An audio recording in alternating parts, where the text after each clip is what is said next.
just here. But even that feels like it was a while back. We were just here. How far back do you remember? Because the just here was like 3 weeks ago. Right, but it feels like way longer. Like we were just here, but well, I guess not really just here. It's been a while. It's been 3 weeks. But it was like a second mini break from the mini break that we were already taking. Right. It was like our break in between our break to get back from our break. Oh, you lazy asses. Give me a show. Give me a show. We've been waiting for you to talk about it. Nostalgia and 20 years ago. Come on now. Got us waiting and shit. With that being said, welcome back, Cine folks, to Back to Classics, the cinematic movie podcast that takes you back to the iconic films of 20 years ago right here on iHeartRadio, iTunes, and Spotify. And what am I missing? Big three? I got them all? Yeah, you got them all. Cool. And of course, I am your guy, Jan Alonzo. With me is my partner, David Danger Neff. And congratulations to the U.S. women's national team for winning the World Cup. Yeah. Congratulations to you. You guys did absolutely awesome. U.S. men's national team, y'all are paid too much to do your job because y'all are garbage.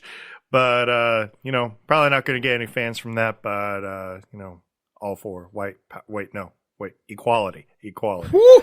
Woo! Woo! He was going to take it there. He was getting ready to take it there. And, of course, we haven't actually plugged the show in a while because we've been away from the mic for a little while now. But, of course, follow Back to Classics on Instagram at BTTC Podcast. And, of course, the Facebook group, Back to Classics, a movie talk group. Which has been pretty much inactive for the last 7 weeks. Yep, but you know what? Then we're back, okay? That's what we're going to do. You know okay? what? I got to plug my friend Pat real quick because that motherfucker is still posting shit to the page. Shout out to Pat. And nobody's responding. Nobody. Shout out to Pat, man. Cool. I was trying to get him onto the show. I talked to him like basically 2 months ago, before we decided to do the hiatus, to try to get him on. So hopefully in the near future, since his schedule may be opening up, that we can kind of figure this out. But Jay, how the hell have you been, man? Well, what's going on, man?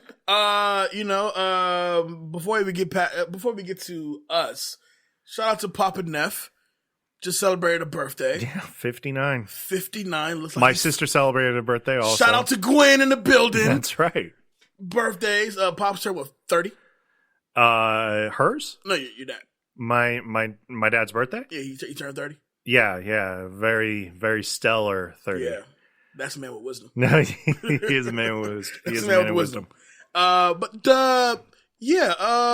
Where do we begin? Well, you know what? Let's start with the most recent. So, obviously, for those of you who don't know, we had the Power Rangers movie, Super Throwback that we did.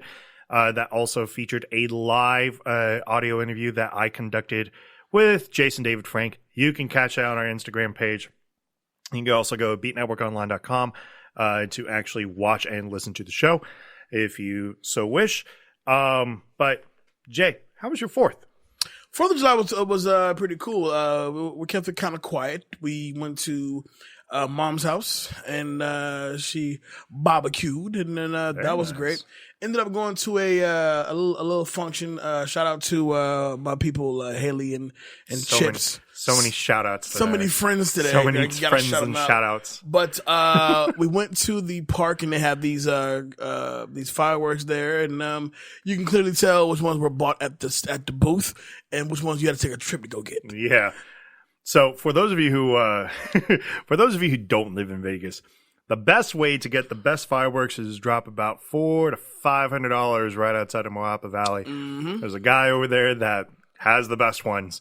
And get a nice bang for your buck. Yeah, you're getting $400 worth of fireworks there, and it's always really cool because it used to be back in the day where I would go to like Sea Strand Park, which is just like right up the street from me, right, and they would have the 4th of July over there, but ever since like Craig Ranch opened, that's where the festival That's where the spots are, yeah. Right. But now North Las Vegas doesn't even do like a firework display. So I could kind of tell the cops just don't give a fuck in North Las Vegas. They're like, well, you guys ain't going to watch it anywhere else, so you might as well shoot them up here. And, and so this year they really wanted to refocus and emphasize on that. You know, getting cops out there and whatnot. Yeah, we had no problems. We were shooting off fireworks like everybody else. Yeah, I thought it was pretty cool. I mean, the ones that they were shooting was like, dude, no cop is seeing this. Nobody seeing this. I know, right? How are you able to shoot this off and nobody like not lose their mind over this? But it was cool though, definitely cool. We're now prepping for my other grandmother. She turns. I'm gonna age wrong. I'm not gonna say her age. But her birthday party's coming up in about 2 weeks. So I got family coming to town from London and various places. That's dope. It's been a while since we've all been together on my dad's side of the family. So we're looking forward to doing that. And then that's basically it, man. Doing my dad thing and, you know, and just enjoying the break that we had. And how's your little girl doing out here in Vegas? I mean, obviously she's lived out here for some time, but and she's getting older. Oh, she's 12 going on like 40. Yeah. You know what I'm saying? She got all that wisdom. Wisdom and sass, if you will, you know. You'd be like, ooh, I swear to God, girl. Okay.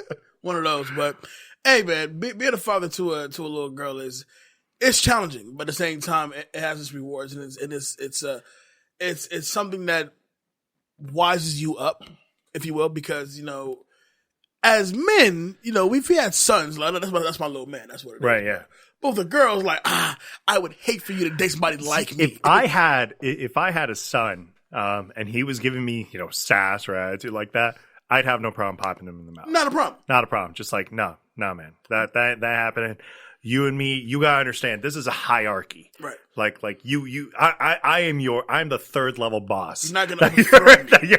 You know what I'm saying? You've been training all your life, but I'm the third level boss. Right. Like the minute you could beat me in an arm wrestling competition or thumb war or roughhousing or whatever, you know, the minute you can make a bigger splash than I can in the pool, then you can talk back to me. But with a daughter is like, come here. Oh, I'm so sorry, but you okay? Are you okay? Daddy didn't mean it. I didn't mean it. You deserved it, but I didn't mean it. Okay? This hurt me more than it hurt you. You know, and it's such all these raw emotions. But anyway, what have you been up to? Let's see. So we had the Comic-Con, and immediately after Comic-Con, I went to Iowa to go see family that I like never met before. Right. Came back to work, and was trying to get a pay raise. That failed.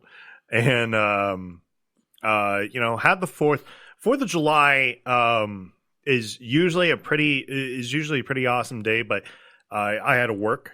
So I actually wound up inviting a whole bunch of like friends that, you know, part of my Wednesday group. Mm-hmm. And what did we do?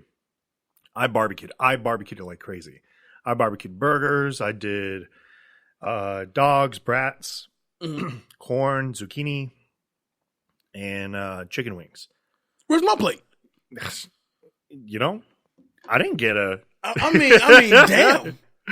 I was cooking up a storm. Luckily, my boss was cool and like let us out like an hour and a half early for us to celebrate and whatnot. But no, I was cooking from like probably from 4 to about 6. You know, nice. Because really 4:30 to about 6. You know, because you really all you gotta do is throw the wings. You get the idea, right.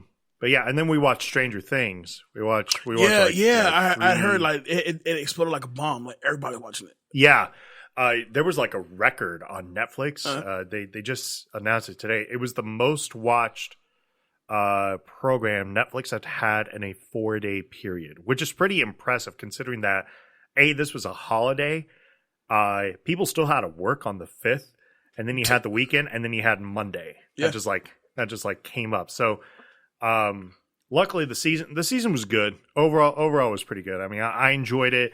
I still think season 1 is the best, but yeah, that was pretty much it on that side. And celebrated Dad's birthday. Took him out to Texas Roadhouse and bought dinner and stuff like that. Right. Other than that, going back for my master's. Yeah. Get your education. I just dropped the $250 just to study for the test to get in. And I'm like, $250 for some book, but whatever, you know. It is what it is. So, okay. So, with today's show, we were geeked to come back, but we wanted to ease our way in. No, we were going to pound it hard and fast. We're going to ease our way in. This was not an easy way in. No, it wasn't. But you know what? Hey, take it like a champ. We're here. Yeah, But today's show, we are going to cover the top 5, our picks for the top 5 best movies of 2019 so far, in parentheses, which is a little harder than I thought it was going to be because this has kind of been a little bit of a lackluster year for movies. I agree. It's not that I don't think any movies have been good. There's just been a lot of okay movies, like a lot of movies that you could kind of. I'll put it this way: if it really wasn't for the big event movie, it'd be a pretty down year for movies. It would be. It wasn't like anything really exciting to happen in movies. Although there have been good movies that have come out. So we're going to cover that. We are going to cover some movie news before we do so, and you're going to listen to our reactions. We have so many reactions. So many friends, so many reactions. That's the title of this episode. We will cover, we're going to do 2 trailers and some movie news. I'm sure that you guys have been talking about yourselves. Though. So first thing we're going to do, because it came out first, really, Jumanji. Yeah. The Next Level. This is the third movie in the Jumanji series, the second with this new cast and this new concept. I'm gonna kick it off, man. It's a damn good trailer. I love the fact that we're getting the same avatars. Obviously, you can't change the avatar; they're the game. No, of course, you really can't. They have to stay the same, right? But the fact that you give them different personalities now I'm looking like, okay, you could do something with this. Immediate standout, Kevin Hart with the Danny Glover. Yeah. Loved it. We were talking about this off mic, and the way Danny has it's weird because when you think of older black actors, Danny Glover usually doesn't come to mind immediately when you think of like distinct ways that they kind of talk and whatnot. Like I think of, I hate to say this, but I think of James Earl Jones. Obviously, he's probably number one. You think of the way that Denzel, and I'm saying older. He's not old, but you know he's distinguished at this point. And I think Bill Cosby as well in terms of the way that they like talk. But Kevin Hart's impression is spot on. I can't stop laughing. I can't stop laughing at just how ridiculous and silly. And I'm not sure if that was a Kevin joke, like if Kevin actually wrote that himself, or because if it's improv, that's genius. Yeah, because if it's improv, it's like, amazing. The line when he goes, as they're showing who's in what avatar, and I also love the fact that Jack Black is now the black kid, which I think is I'm ready for that. Because you can always rely on Jack Black to kind of to give you a performance where it's going to be funny, but with a message behind it. Right. When he played, the girl inside of him, it's like, okay, I get where you're going with this. Right. Cool. The line when they're discovering who they are, and he goes, Kevin Hart goes, "Did I die and wake up a small, muscular Boy Scout?" I died laughing. It was such a great line. Sorry, Morgan Freeman. That's another obviously old, distinguished black voice. I give it Keith David as well. He definitely had one Keith of those. David also, yeah. But you don't black voices. Right. So that's 5, right? So I probably would put Danny Glover maybe at 6, even 7 if I really started. So grungy. Yeah. He is, right? Getting old for this shit. I would put like Cedric the Entertainer, like probably up there. I was Bernie Mac. Yeah, Bernie. So 7, 8. Right. So the fact that Kevin like nailed this impression, to make it seem like it's actually Danny Glover in Kevin Hart's body, it was pretty fantastic. Now, how did you feel about the last movie? The last Jumanji. Welcome to the Jungle. Yeah, I thought it was. I liked it overall. There's a lot of really good comedy in it, and I feel like everybody kind of gets their part. Ironically, The Rock may actually be the weakest character comedy-wise in it, which is a little weird because, The Rock is like this distinguished star and whatnot. Right. But like Karen Gillan, when the whole flirting scene with her, that killed me. Right. Like when she's doing this awkward walk afterwards with these avatars. Right. Kevin Hart obviously is always going to bring his game, and then Jack Black also was killing me with the whole penis jokes that he was doing. Right. So I think the comedy will be rock solid. I'm interested to see like what's the point of the story, because in a lot of senses we don't really know why. Why are they back? Right. Like he's back. They're not really connected anymore, but we don't know why they're not connected anymore. Right. Is it just like high school? Everybody falls out. Falls out of your clique or whatnot. Right. But so I don't know. So we'll see. Jumanji, are they still in high school? At this point, yeah, it makes you wonder. Who knows? I do like the addition of Danny DeVito and Danny Glover, and I do believe Nick Jonas is back in this one. Is he? I believe so, and I think they've added a few others as well. Yeah. So I'm interested to see what happens This Christmas, going up against Star Wars. Okay, it's not going to do that well, but a ballsy move. Look, if they, I don't like it. I don't like that. Uh-huh. I would prefer if they honestly did it the week before Christmas. I promise you, it'd be a massive hit, because that's when kids are on Christmas break. Well, yeah, there's that, but then I also feel like, even though this is the last Star Wars movie, so well, not the last, but it's the last Star Wars movie for another 3 years. Of this trilogy, of this, barrage of movies, but I feel like Jumanji can stand on its own. It will stand on its own, actually. I think so also, but I just, it's like putting it up against Avengers. That's actually a bigger, like, I don't know if you want to do that. Star Wars, I think you have a better shot, at least. Sure. Yeah. Sure. Especially because this trilogy hasn't been the hit that everybody thought it was going to be. Like the first of the trilogy was really good. The Last Jedi, I personally really liked, but it was mixed, super mixed. It was mixed, and that's fine. Mm-hmm. So it's kind of a wait and see. I think that's the thing that worries me, because towards the end of the year, people are going to be expecting that Star Wars movie and that Star Wars hit. So I don't know, man. Well, we're this Christmas, man. So moving along, we're gonna get to the next one, which is me and Dave have agreed on this trailer. We didn't even need to rewatch it to really get an understanding for it. But Mulan. All right, I'll start. Do what you got to do. There is nothing about this movie that resembles actual Mulan. Mm-hmm. If you look at this compared to other wuxia films, which is just a style of a Chinese action movie, there's nothing about this that feels like a Disney movie at all, which is fine. But then why call it Mulan? It looks like garbage. Apparently, there's no Mushu, so no Eddie Murphy like character. So there's no Mushu at all. That's what I'm hearing. I'm hearing no Mushu. Oh no. No Cricky. Oh no. No. It's questionable whether she's actually doing the woman versus the woman becoming not a woman becoming a man, but a woman dressing up as a man to honor the father. It feels like, and the thing is, like, I know a lot of people have been trying to say, oh, well, it's more based upon the real person. Mulan's not a real person. No, never been. It's strongly, it's a legend. It's from a ballad. It's called the ballad. It's called the Ballad of Mulan, right? And that was written like a long fucking time ago.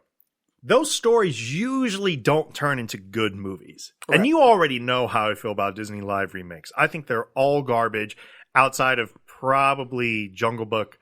I haven't seen Aladdin, so I know a lot of people really enjoyed it, and Lion King.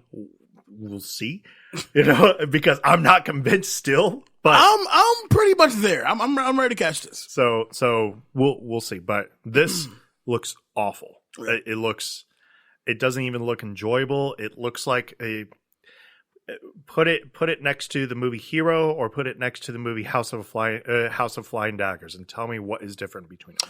I agree. The Hero reference, definitely. House of Flying Daggers, definitely. I'll even throw Crouching Tiger in there as well. Yeah, Crouching Tiger is a good one. It's definitely those. Like, honestly, unless you had full blown told me that this is a Disney movie, I would have easily said Ang Lee directed this. Exactly.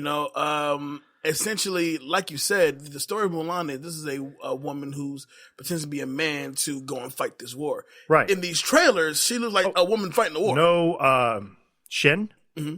Apparently, Shen's not in this either. Oh no. So no major big bad guy. Shane Long. So what is this story then? Exactly. Right. I don't know, but go ahead. You were saying. That's basically it. It does look interesting. I could say this. As far as the Disney live action remakes goes, I'm 50-50. Some of them I do enjoy. Other ones, I'm kind of good on. I know what began as Peace Dragon is now we're at Lion King.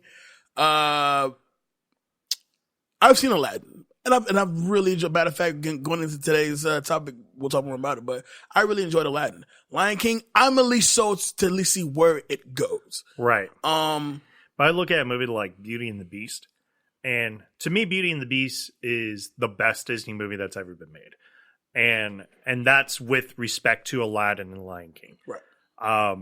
But this version of Beauty and the Beast, it's awful. There's nothing about it that even feels like the cartoon Disney version. I understand people are going to say, well, you need to have something that's a little bit different. But the difference between the cartoon Disney version and the live action is that the live action feels bloated, and yet I feel nothing connected to the characters. I don't feel connected to the Beast. I don't feel connected to Belle at all. I don't believe in their chemistry at all. Whereas the original Beauty and the Beast was an hour and a half tight, and you felt a love story like throughout it. So I don't know. Same thing. It's going to be the same thing. I have a weird feeling that it may feel the same way with Mulan. Lion King is a wait and see, but that's tough because Lion King to me is also a lot of fun. You know. Yeah. One of the biggest, I guess, fears for me for Lion King is almost like, okay, they clearly look like real fucking lions. Right. So how are you going to pull off? How are you making this fun? Like, this looks Thank you. Scary in a sense. You know what I'm saying? But I have that much hope in Jon Favreau. I love Jungle Book. I do too. So and that's a great point because the Jungle Book version is the closest thing to actually being good. Right. The small change to King Louis from turning him from an orangutan to Australopithecus was genius, especially to have Christopher Walken play him. That is absolutely that's so cool. Yeah. That's cool to me. I do think it will be well acted. I will say that. I just don't know. For me, it has to match. It's all based off of Mufasa's death. I'm gonna give you that. If that doesn't affect me, this movie fails. Thank you. Exactly. Yes. If that doesn't, If I'm just kind of like, okay, he dies, because in theaters, we were blubbering babies. Let me tell you something. There was emotion. We saw the cartoon and Mufasa. I still kind of tear up when I watch the movie. They showed a video. There was something on YouTube. Mm-hmm. This little girl, this little girl is maybe 2, maybe 3 years old. Mm. And they're showing like Lion King, and you could feel the emotion from her because suddenly she sees Scar, 3-year-old, understanding this concept. Scar grabbing the paws and getting ready to launch him.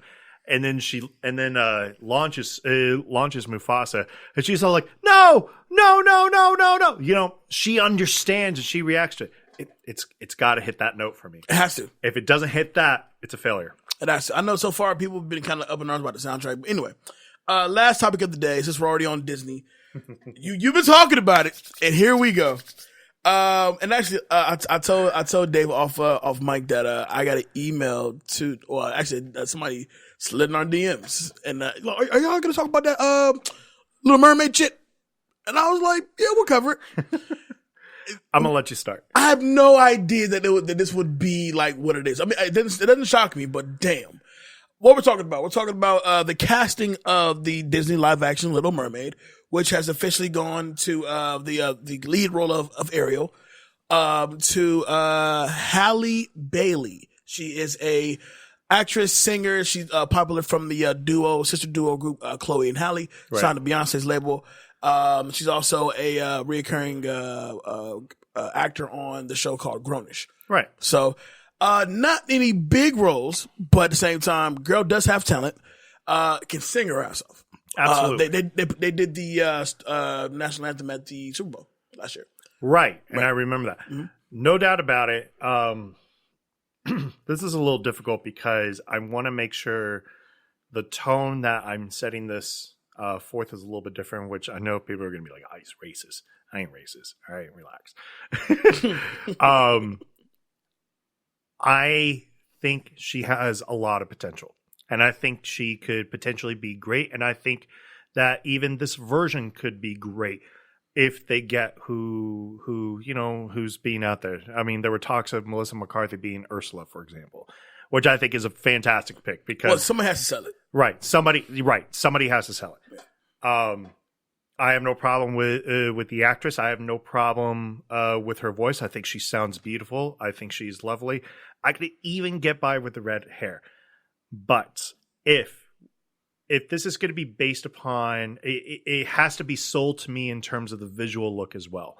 And unfortunately, this is where I kind of have to say, well, the judge of the color of the skin. Now, a lot of people are going to say, and this is a very, very, very popular argument. And you know what? It's tough for me to say, it's tough for me to kind of have a counterpoint to it. Well, this is based on a mermaid. Sure. It's a mermaid. And if we were really getting there, they should all just be manatees. I get that. All right. But because this created a world and because this created something that was so visually stunning at the time, because think about it, Disney was in a slump leading up to Little Mermaid, and Little Mermaid brought it back for them. Right. That was really the kicker that brought it back, and it's what people made. It's what made people fall in love with Disney all over again. Right. So for a lot of people, it's definitely connecting there. I have to say, would I prefer to have seen a just as good singer, white with red hair? Yeah, probably. But I'm open to the interpretation. And here's why I'm open to the interpretation. Mm-hmm. Because the best Cinderella movie to have ever been created barely has white people in it. And that's starring Brandy and Whitney Houston. And it is fantastic. And I love the adaptation, and I'm open to the idea. But if it's for the sake of the matter of trying to get the cultural perspective, because this has taken place in Danish seas, I hate to say that, but yes, it's kind of hard to see black people up there. Let's just call it what it is. All right. All right, go ahead. So first of all, I'm a racist. Go ahead. You're racist. Listen, no. As my co-host, as my friend, I'm not gonna let you go down that route, or have anybody try to make you go down that route. No, David Nebb's not a racist at all. So fuck all of that. But what I will say this though. The argument of her being black instead of the typical red-haired, white-skinned chick, I am going to use this example. Like, and we talked about this in the car on the way to the studio. If they recreated the character of Shaft, mm-hmm. and let's say they decided to put Brad Pitt. Brad Pitt. Oh, no, let's go a little younger. Throw Channing Tatum in there. Call him Shaft. Yeah, there you go. Channing Tatum's a great actor. No. I enjoy Channing Tatum, actually. But anyway, it's looking like, wait a minute. What? You gonna make Shaft a white guy? When history has shown him to be a black man, written to be a black man? I get that. Another example. Let's go. No, I'm not gonna say Iron Man. What's a legit white character? Ace Ventura, for example. Captain America. Well, no, because you have Falcon. Never mind. Okay, Ace Ventura. So let's say Jim Carrey did Ace Ventura, right? And then they wanted to reboot Ace Ventura for present day and throw Kevin Hart in as Ace Ventura. We remember Ace Ventura as a white dude who was a wacky white dude. Right, and because of Nature Calls, how he's called the White Devil. He's the White Devil. Right. You're not going to call him the Black Devil. No, you know? That makes no sense. But now the issue with The Little Mermaid now is, I'm going to say it. This isn't based off actual events. She's a fucking mermaid. Mermaids aren't real. Of course. Her best friend is a crab from the Caribbean. Absolutely. And the fish, who has no real race, he's a fucking fish. Right. Her father, I'm gonna assume, is Danish. Sure. And so there's no real set of culture nor race in this movie. The only thing that's really white is Ariel. Now, it's funny that you mentioned that. Mm-hmm. Because even Ursula's a possible black. Let's be real. I want to speak upon the whole race thing because her other sisters, that are in there. No, they're not a big part of the movie. Yeah, I totally get it. But they're actually based off the colors of the sea, including the Black Sea, for example, which they kind of try to do a little thing on that. Mm-hmm. I think the problem that people are kind of putting in together is people like to look at the history of Hollywood and they like to say, well, you guys have already gotten yours. It's time for us to get ours. And I'm understandable for that, because no doubt about there's been a shitload of whitewashing throughout the years. John Wayne as Genghis Khan is one of the absolute worst castings. What? Jake Gyllenhaal playing the Prince of Persia when he's clearly not Persian. I get it. Not to say that they're not bad movies or anything. And this is something that's kind of tough to say, but Hollywood has recognized that. And to be fair, I don't know of any white person that was advocating for this to act that way. In fact, here's a perfect example of that. The movie Constantine stars Keanu Reeves, everybody's savior right now. Okay. Comic book fanatics were up in arms because the white person Keanu Reeves was not blonde hair, blue eyes, white person like that John Constantine is in the comics. Same thing with the whole James Bond thing. Now, James Bond obviously has had several actors play him now, so I think people are a lot more open to the interpretation of it. Obviously, there's always going to be some purists, and I'm going to tell you right now, people, they do not speak for us. They do not speak for us. Those aren't my people. They don't advocate for me. I don't advocate for them. I am a man. Exactly. All right. Speak it.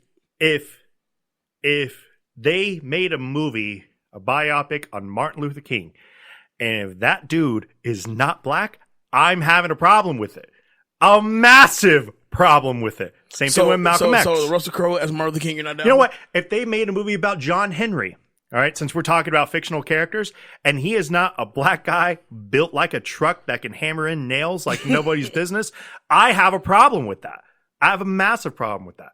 So all I'm asking is more consistency. Now, I'm open to different adaptations, but because this is Disney's official live adaptation of it, I would like to see consistency with it. Now, is it going to theaters or right to the streaming service? Oh no, that's going to theaters. Oh wow, that's crazy. Now that's a different story. If it was like straight to DVD or whatever, or the streaming service, or streaming. You know what? I don't know now.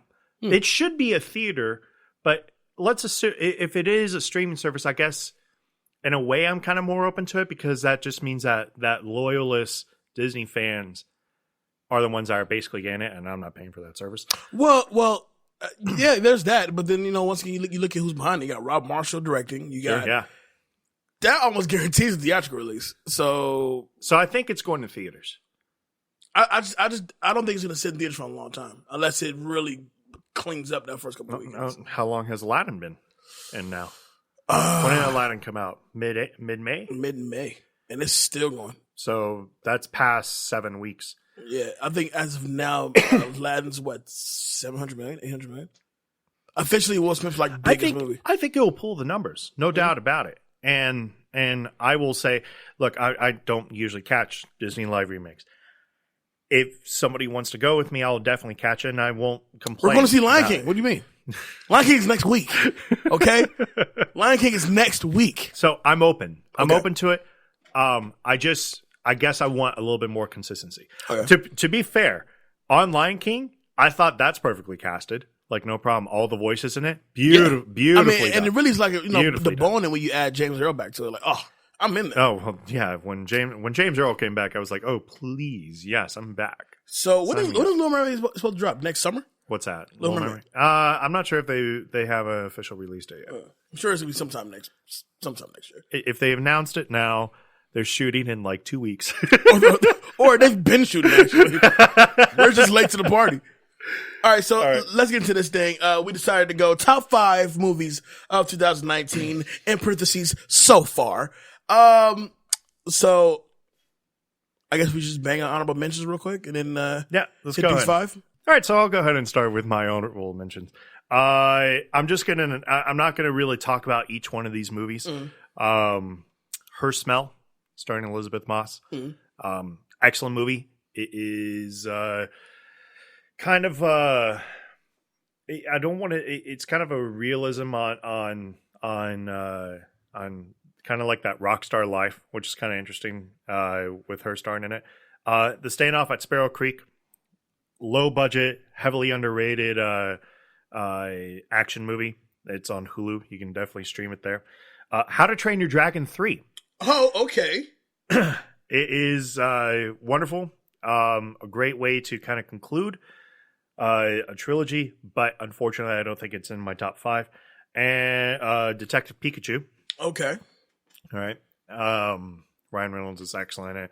The last third of the movie was like, okay, is this what's going on now? Like this is different. And this was tough because I because this was staying in my 5 spot for some time, but I had to take it off.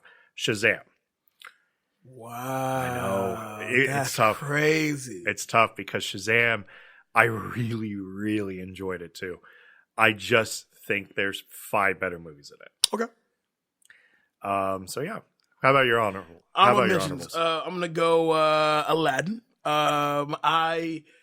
This is based off the fact that I went in there with low expectations and I came out thoroughly impressed. And the thing that I was most afraid of ended up being the best shit in the movie, which is Will Smith. So there's that. Rocket Man. Great movie. And it actually could make my top 10 by the end of the year, but just for now, it's there for me, but I really enjoy Rocket Man. Fascinating. Taron Egerton is fucking great as Elton John, man. I'm with you. Pokemon Pikachu. Also, I watched this at home, actually. And Trainer! No, I got a screener. No, for it. I rented the movie that's not out yet. No, I got a screener for it. Don't copyright me. But no, I saw it and I was super into it. I thought it was so much fun. And then lastly, I have, which is to my surprise, a Netflix movie. Always Be My Maybe. That was really good also. I fucking loved it. I thought it was so much fun. I love Keanu's role in it. How he just kind of like walks it. He's all that smooth. movie. I'm like, dude, you're just so awesome. But he's dumb, goofy. And if you realize right now, Keanu's on a fucking roll, man. Oh, he's killing it. I mean, killing it. Like, I didn't know he was in Toy Story 4. Yeah. I didn't know he's also about to be he's also in Hobbs and Shaw, apparently. Toy Story 4 is one of... I haven't seen it yet. It is in my honorables. Yeah, I haven't seen it. Man, how did I not include that in my top 5? And I gotta think about this. Toy Story 4 is in my honorables. There's absolutely nothing wrong with the movie. It's just the series is taking too long, and I'm not sure if this movie should have been made in the first place. Mm-hmm. There's a Carl Weathers joke in it that is so wonderful. In Toy Story 4? Yes. Oh my God. But you kind of have to watch it all the way through the credits for the joke to finally come through. Okay. To kind of make sense. But I enjoyed it. In my eyes, Toy Story 4 was one of those that I really felt like I didn't need. Right. Like there was nothing about it that because 3 was fine. 3 was fantastic. 3 was great. Mm-hmm. 3 was damn near perfect. Mm-hmm. It's just when it ended at 3, I was perfectly okay with letting Toy Story go. Right. When 4 came out, they try to do a really good lesson in Toy Story 4 about the importance of trying to be there for one's child, but at the end of the day, you have to be the one who kind of takes care of yourself, which I'm not trying to be a spoiler, but you can probably figure it out where the story goes from there. Clearly. And at the end of the day, I really enjoyed it. Again, it just you don't know why the movie also happened at the same time. There's some creepy dolls in it, though. You remember Goosebumps, the TV show?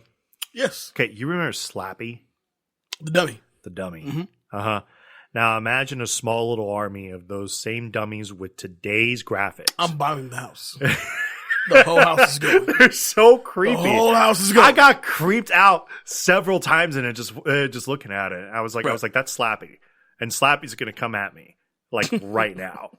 All right, so some 6-year-old PTSD happened there. Yeah. So worse than said, apparently. Now top 5. Mine's are in order. So mine's in order. I'm gonna give you my 5 through. Let's do 5 through 3. 5 to 3. Yeah. All right. So at number 5, another one I'm surprised I liked so much. Fighting with My Family. I haven't seen it. It's Story of Paige. Right, as you know. the diva, not the diva. Is she considered a diva? I believe I think she's a diva. Okay. But her story, The wrestler first / diva. How about right that? there you go.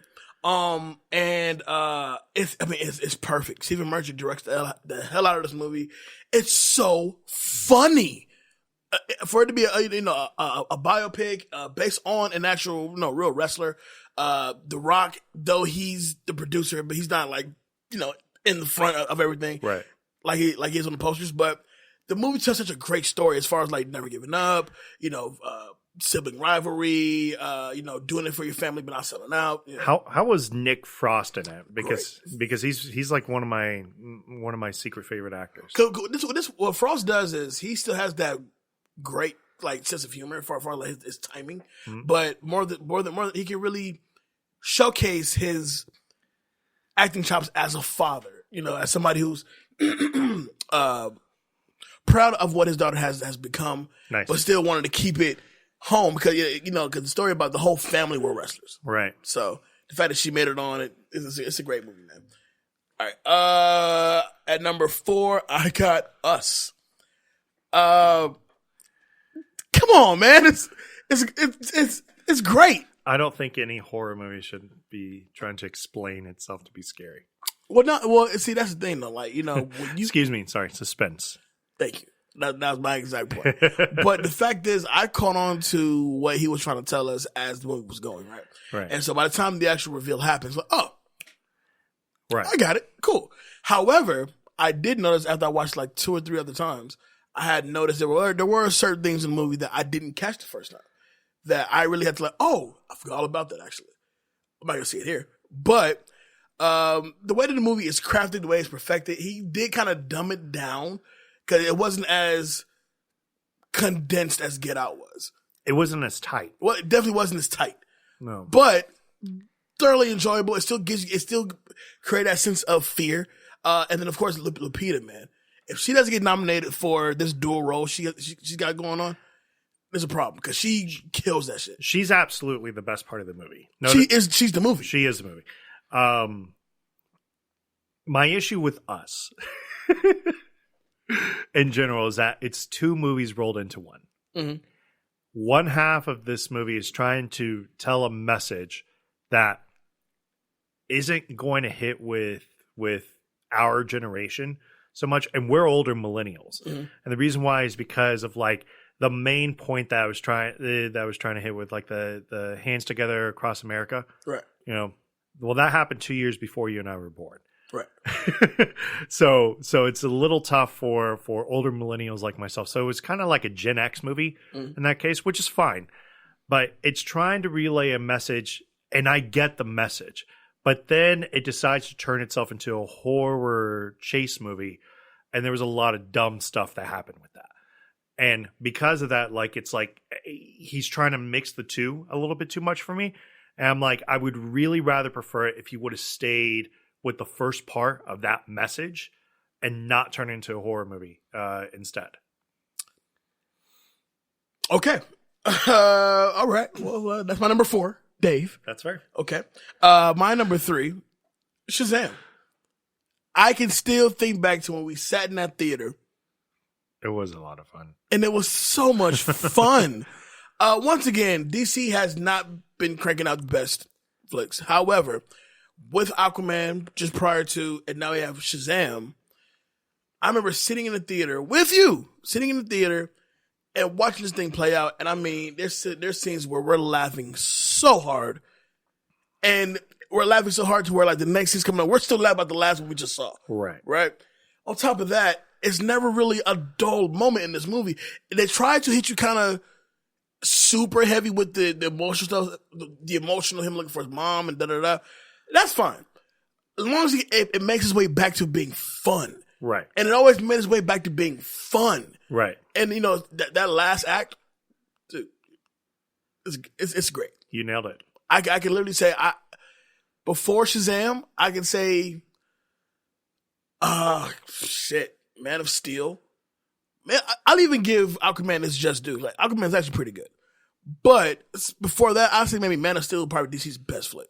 Shazam definitely turns it all around. It really makes you look forward to going and watch something fun. It's not just dark and somber. Like, these are just kids having a good time, you know? So, yeah. And everything, it still exists in the universe. It's just a regular day. Wow. What you got? 5-3. What you got? 5-3. No, you kind of nailed it on Shazam, and I kind of feel bad for putting in my honorable mention, but I think I like my 5 a lot. Number 5, Happy Death Day to You. I haven't yet. Yes, I haven't yet. The art is great though. All right, so for those of you who remember, about a year ago, there's a movie that came out. It's called Happy Death Day. The entire concept of the movie, it's Groundhog Day as a horror movie. Sleeper. Yeah, and that movie was really good. Like I remember walking out of there thinking, you know what? I had a lot of fun, because that's what horror movies should be. Horror movies should be one of two ways. You're either A, incredibly scared and horrified, or B, you're having fun with it. Like, it's a fun horror movie. It's a one thing I've always kind of had a problem with all these like recent remakes and whatnot. Like the latest Halloween, I was neither having a great amount of fun with it, nor was I incredibly scared. It's also my problem with like the Hereditary movies as well, because that's just trying to generate an emotion out of you that I don't see how that attracts people. Okay. You see what I mean? Like nobody likes to feel uncomfortable. So watching something that makes you uncomfortable shouldn't really be a selling point, but some way that crap works. But whatever. Happy Death Day to You. It instead takes the horror like theme that it had, instead turns into a sci-fi. And I gotta tell you, it works. The main actress, Jessica Roth, ironically is a fantastic actress. Like, she can do the comedy and the bitchy sassiness that we're all used to from Mean Girls.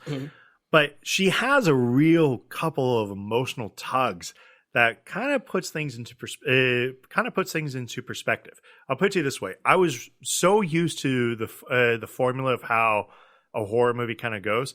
At a point in this movie, I sat there and said, I don't know where this movie is going, but I kind of like what I'm seeing already. Right. And because of that, it made me want to stay and watch it, and watching through and through. And by the end of it, I was completely satisfied with the product. I thought it was a lot of fun for not getting the amount of publicity it should have gotten. Okay. My number 4 is, in my opinion, the best female-led movie that's come out this year. Alita Battle Angel.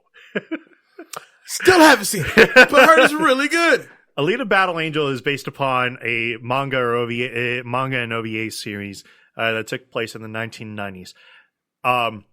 James Cameron bought the rights to this film, which is why it took so long for it to kind of come out. Like, he didn't want anybody to make anything more about it, because he absolutely wanted to make something with it. But Cameron isn't directing it; he's producing it. They actually have Rich Rodriguez directing it. I gotta tell you, it works almost all the way. The ending, I will admit, not the greatest. Definitely could have been a lot stronger. But you kind of get this sense of how like this world that's like really built upon being poor and what it means to like really be rich. Right. And how this character, this android, this robot that has no connection to humanity, and actually takes her a while to truly build that connection to humanity. They're kind of rooting for her towards the end.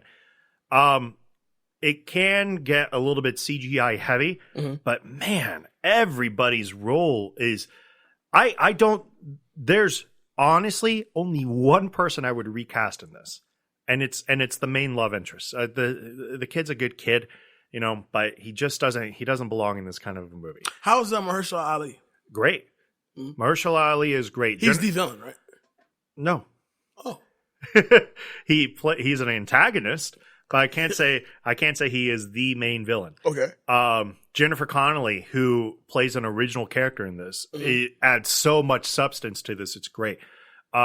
Christoph Waltz is just a fantastic actor that you can easily see like why he was needed for this role. So there's a lot with this movie, and the thing is, this 2-hour movie had to cover 200 volumes of anime to get to the point of the story that I actually caught. Right. And I gotta say, you can really feel in the movie that it almost feels episodic. Like the first 30 minutes is one thing, and the next 30 minutes is another thing, then the next 30 minutes is another, and then the final 30 minutes is kind of like this own little separate story. So it kind of feels like you're watching an anime in itself. But Alita is absolutely likable. Not only that, but she's absolutely badass. Mm-hmm. You can definitely feel the feminism that comes out of her, and she's just a really, really, really strong character. But she's not owned by Disney, which is why I didn't get nearly the amount. Nobody saw it. Nobody saw it, which is too bad because this is a movie that absolutely would do so great with a sequel. Right. Okay. I need to see it. I need to see it. Now that's number 3 for you, right? That's 4. That's 4. Oh, you talking about that? Sorry, 3. My number 3. Wait, number 5 for you was Happy Death Day to You. Alita Battle Angel. Not Alita Battle Angel. All right. Number 3, John Wick Parabellum. Oh. Oh my God. Oh Jesus Christ. Is that not in your top 2? Continue. It's Keanu at his best. It's Halle Berry kind of having a bit of a revival because she was excellent in it. Yes. The action is so fucking good in this damn movie. And the story is fine. The story is definitely better than it was in the second one. You can kind of see where it's finally kind of started to get to a little bit of a culmination. And then it opens itself back up. It is a lot of fun. It's tough for me to really talk about without you guys actually. If you've never seen John Wick, there's a boatload of action. The action is well choreographed. Keanu is great as John. Halle Berry definitely adds an interesting perspective into it without it having to be romantic for our sake. Which is where I thought it was. That's where I knew it was going to go that way, but it didn't. I was so glad it did. I was like, yes, that is such a better story because of that. Because he's doing this for his wife, right? Who's dead. You know, so it's fantastic. Go see it. If you haven't seen it already, you're lacking. You're lacking heavy because it is so great. Jay, what's your number 2? My number 2 is John Wick Chapter 3 Parabellum. I love this fucking movie so much. Dude, by the time this movie starts and he's killing people with books and an amazing knife fight. That knife fight, maybe the best knife fight I've ever seen. I've probably ever seen. And not just knives, just glass itself is being used. So good. They're breaking glass and using the shards to kill each other. It's just, whoa. And the thing about it is, as great as Keanu is in this movie, the reality just set in. It was like, Keanu Reeves is fucking like 55. Right. How are you doing this? I don't know. Thank you for doing this, but how are you doing this? This movie pays for itself within the first 20 minutes. Easily. The first 20 minutes, hell, the first half hour is so solid and so tight, and it flows so damn well. By the time we even get to Halle Berry, who, by the way, kills it in this movie. Mm-hmm. I mean, kills it to the point to where, and I'm going to go off on a tangent, to the point to when the big showdown with Keanu and Halle against all these henchmen. Against all these assassins. Yeah, they're henchmen. And the dogs, Dave. Oh my God. Listen. All I wanted to make me do is train my dogs to do that stuff. Easily. Like, I want you to fetch the paper and he has to jump off my shoulders. I want you to climb up 3 stories and kill that one dude. You know what I'm saying? I loved it. And the fact is that, and Halle Berry definitely let you know, like, listen, she's still in the game. Mm-hmm. And she was able to, like, run with Keanu. And Keanu's really, like, going. Right. They're both in their 50s. And they're making us 30-year-olds look fat. I am not. but now introducing the Danger Nev diet plan. Right after. As soon as do you like lard with your milkshakes? So, In my opinion now, I love the first John Wick. John Wick 3 is easily the second best behind the first John Wick. Yeah, the second one is very good. Mm-hmm. It's just 3 is better than the second one. It's so inventive and new. It is. Know what I'm saying? So that's my number 2. My number 1 really shouldn't come as a shock. It's Avengers Endgame. It's the event film of the year. Mm-hmm. Obviously, behind this comes Star Wars and whatever else is coming up. But I feel like the hype, I feel like 22 movies, leading up to this, paid off in a beautiful way. Now, this extra shit about them re-releasing it, with like one scene, and I thought that was like, dude, now you're just being fucking greedy. Right, that's a cash grab. That was totally a cash grab. We could have got that on the DVD, no problem. But to leave that out, what Marvel was able to do, what Kevin Feige was able to do, leading up to the last time we would see RDJ as Iron Man. Spoiler. Oh my lord! Spoiler. Sorry. Oh my god, spoiler. But let's be honest. If you ever seen Avengers at this point, you don't plan on seeing it. So fuck it. It's so poetic. The movie is so poetic, and it just pays off. And as a Marvel fan, from the first movie till now, I never thought I would see myself getting emotional in a superhero movie. And I really do feel like the Russo brothers, the actors, Marvel was able to convey an emotion out of me in a superhero movie, which has never been done before. I will watch Avengers Endgame. I actually, the last time I watched it was me and my daughter had a whole Marvel day. We literally watched Avengers, Infinity War, and we put right behind that Endgame. Like right behind it was Endgame. So we literally watched a 6-hour movie practically, and it's a blast, dude. That's cool. Yeah. I'm jealous. What's your number 1? My number 2. Let's go my number 2. Number 2? My number 2 is in the Marvel universe. It is not Endgame. It is Spider-Man Far From Home. Oh.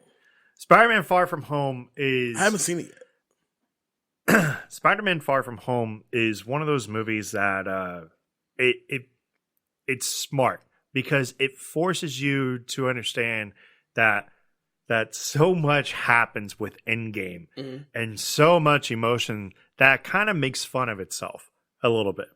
Mm-hmm. Because it starts off with this cheesy high school montage of like gone but not forgotten. And they have like these soldiers and little doves flying out for RDJ, okay.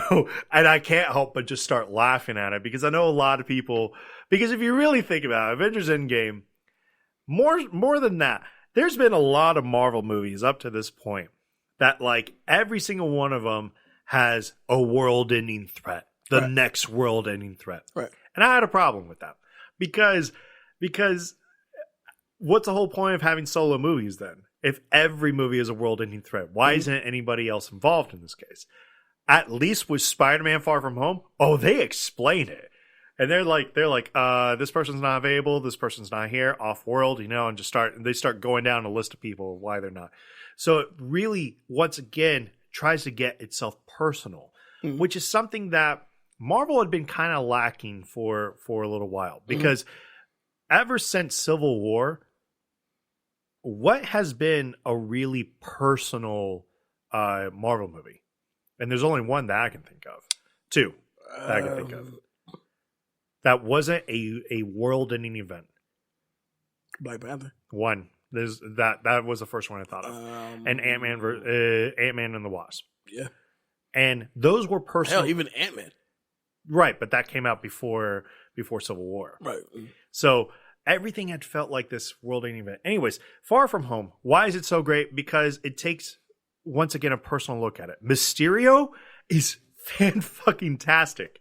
They nailed another villain character for once, and they throw in enough teasers and enough to explore where Avengers is going to go from here that it's so enjoyable, and I definitely recommend everybody to actually watch it. Okay. I'm going to watch it. Good. My number 1 is Rocket Man.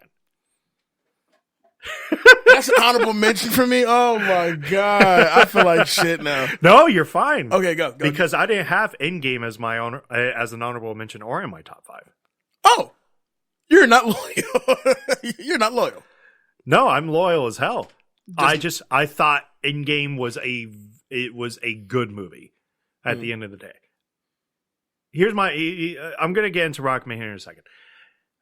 I really enjoyed Endgame, but I honestly thought Infinity War was that much better of a movie. Because rewatching Endgame for like a third time now. You can't just throw it on, no. No, the first hour and a half to 2 hours, it does kind of flow by, but at the same time, you're not really learning anything. There's nothing new that you know. Right. Everybody already knows everything that's happened up until this point. Right. It's just now you have this plan, and it's like, okay, well, we know that Tony was going to reconnect with his dad. Right. And that they kind of have a heart-to-heart, with each other. Right. And, the jokes were fine. And Fat Thor is my favorite part of the movie. Mm-hmm. But there's nothing new that we're learning. We're just waiting to get up to the point of the fight. And then the fight happens, and I felt like there was too much pandering that kind of went on with it. Okay. I felt like, so everybody gets involved into getting this, and it's like I would have rather preferred to see the stars that's going to lead the future, going that. And I've had several arguments with people. So at the end of the day, I really enjoyed Endgame, but I don't think it was one of the best movies of 2019. Mm-hmm. In fact, I don't know where I would list it in my top 22 of Marvel movies. It'd probably be a middle of the pack movie for me, to be honest. Wow. But maybe that's today. Maybe tomorrow I come back and I become more of a loyalist. All right, but let's talk about Rocketman. Why is Rocketman so good? Because it tells an absolutely amazing story about one of the best performers of all time, Elton John. Taron Egerton is absolutely wonderful in this movie. He should be the heavy front runner to win Best Actor for this role. I 100% agree. The amount of costume changes that happened through it. And he come to realize that this was Elton John's life for some time. That this was the kind of person that he dealt with. And he realized like he didn't really have support from anybody until he met his best friend. Mm-hmm. I mean, his dad didn't care for him. His mom really did not care for him. Right. Was kind of using him to find the next dad, I guess. And the grandmother was cool, but she wasn't really involved in the life, especially once he started to set sail for overseas. But it's fantastic. The music is wonderful. Even though some of the music can feel like just many music videos, like I Want Love is a perfect example. I love that song, but it felt like a mini music video throughout it. Edgerton's performance in this, I will definitely get people to try to see that this is Elton's story at the end of the day. Mm-hmm. And Elton John had a lot of problems that maybe everybody knew or maybe nobody knew at all. But the fact that this kind of came to light and it got his blessing in doing so, it's kind of tough to beat. I 100% agree. The mom relationship was actually low-key kind of hard to watch. Bryce Dallas Howard does a fantastic job in this. She really does. But above all else, I mean, as great as the supporting characters are, Taron Egerton is Elton John, man. I mean, he really is. You can tell it's one of those performances where it's like you equivalent this to Jimmy Foxx as Ray Charles. You equivalent this to let's be fair, Bohemian Rhapsody. Yes, Rami Malek. Obviously, it was taken over by the same director, so you can really feel a little bit of Bohemian Rhapsody with it, but a lot more raw. Yes, like they don't pull back; they really kind of give to you raw. The funny thing is my whole thing on Bohemian Rhapsody, because I'm a big Queen fan as well, is they threw in more Hollywood drama than what was actually there. Right. Because there wasn't a lot of drama within Queen. Right. And they had to Hollywood it up to make it more interesting. Because otherwise they would just find out that this band really stayed together for a long time. Freddie Mercury released a couple of solo albums, but with the blessing of the group. So they Hollywooded it up. With this, there was a lot of truth that came out of this with it, and because of it, it's so key to remember that this is, at the end of the day, a real person, and all these people were real involved with this, you know, and some of these actions probably were very real with it also. So because of that, it's something that I enjoy about Egerton's performance, and it's funny because I actually had major problems with him being selected because I didn't actually think he was that good of an actor. He proved me wrong, and that's why Rocketman is my number one movie. That is insane. I love Rocketman, and like I said, it could very much end up on my top 10 before it's all said and done. It's been a lackluster summer season, but you know what? Coming up with these Oscar movies are now, they're now coming together. I'm looking forward to finally getting Dolomite Is My Name. I believe it's coming in August. September, I believe. I think, how about this? Name 3 movies you're looking forward to.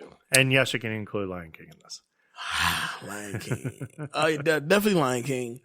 I am looking forward to Dolomite Is My Name on Netflix.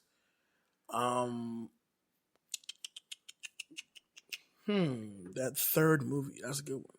Let me check that. No, I can give you a couple off the top of my head. All right, go ahead. How about this? I'll give you 3.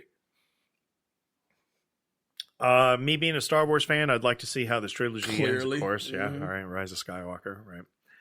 Joker. There we go. That's my number 3. Joker. Once Upon a Time in Hollywood. Shit. There are movies. It's that's funny like because, 2 weeks. Oh my god, I can't wait to see that. It's funny because this is exactly the problem with a dull summer, is that you kind of get excited for all these other movies. I don't know if any of those 3 movies are actually going to be any good. Mm-hmm. I have had reservations before about Joker. It's won me over at this point. Mm-hmm. But again, I don't know if it's actually going to be a good movie or not. But so far, though, I'm looking forward to Joker. Joker just looks like something I'm going to have just. And then Todd Phillips also confirmed that there are no real comic book ties to this movie. It's just an original story that happens to have the Joker. So with that being said, you can really go anywhere with it, and I am looking forward to wherever they want to take it. Hobbs and Shaw is up there as well. I'm sorry, man. Hobbs and Shaw looks dope. That looks dope. I'm looking forward to It Chapter 2, baby. What are we talking about? It Chapter 2? You know, it's funny, like, something about the years ending in 9. Mm-hmm. Like 2009, 2019. Mm-hmm. But some of the movies just don't come out good. Here's an example. Like 2009, the number one grossing movie was Avatar. Mm-hmm. Okay. After that was Harry Potter and Half-Blood Prince, mm-hmm. which is the most boring of the stories. Hangover came out that year. 2012 came out that year. One of the Transformers came out that year. Up came out that year. Mm-hmm. And probably the best movie in my eyes that came out that year was Sherlock Holmes. Yeah, it wasn't. But it also brought like Abrams' Star Trek, the first one, and Watchmen, which I love. Zombieland also. I don't think about it. Well, I feel like by the time we get to, I also want to see 21 Bridges with Chadwick Boseman. Yeah, it looks interesting. That looks very interesting, actually. There's that, and then of course, artist It Chapter 2. You know what? If Ad Asher doesn't look too bad either. Which one? That's the Brad Pitt space flick. Okay, I haven't seen previews for it yet. Is a preview out for it? Yeah, there's a trailer up for sure. I guess I'll have to take a look. Well, people, it has been fantastic. I know we're just kind of rambling here for the next, 40 minutes. Talking, fuck it. But that's the show. Tell me, how do you feel about the 2020 presidential? Just listen, man. I stopped caring about this a while back. But, I mean, it's all rigged, guys. It's all rigged, dude. Whatever. But glad to be back. It is good to be back. What movie are we doing next week? I don't think we've actually decided on that yet. I got to pull up the schedule. But we will. With that being said, don't forget the Back to the Classics Instagram page at BTTC Podcast. We are going to jump back onto Twitter eventually. And, of course, Facebook is up and popping at the... You should just give me the Twitter handle. Just do it. I'll just take care of Just it. do it.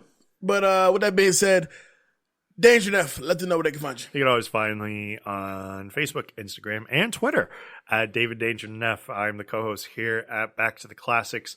Every once in a blue moon, we do this thing called Reel It Back. I have no idea when it's coming back. We'll figure it out. We'll work it out. We're working on it. We're busy, folks. We're really out here getting things going. I'm going for my masters, guys. What do you want from me? Mm-hmm. I'm an old man. I'm old and decrepit. But yeah, you can always find me on Instagram, Facebook, Twitter, David Danger Neff. I'm the co-host here at Back to the Classics. I'm also the account manager. So if you guys are interested in advertising with us, want us to give a shout out to your product, do a 30-second or 60-second clip, let us know. More than happy to actually do so. Please hit us up when you do so, and we can kind of talk promotional stuff with you guys. Shout out here, shout out there. Get the idea from there. So yeah, my guy Jay Alonso.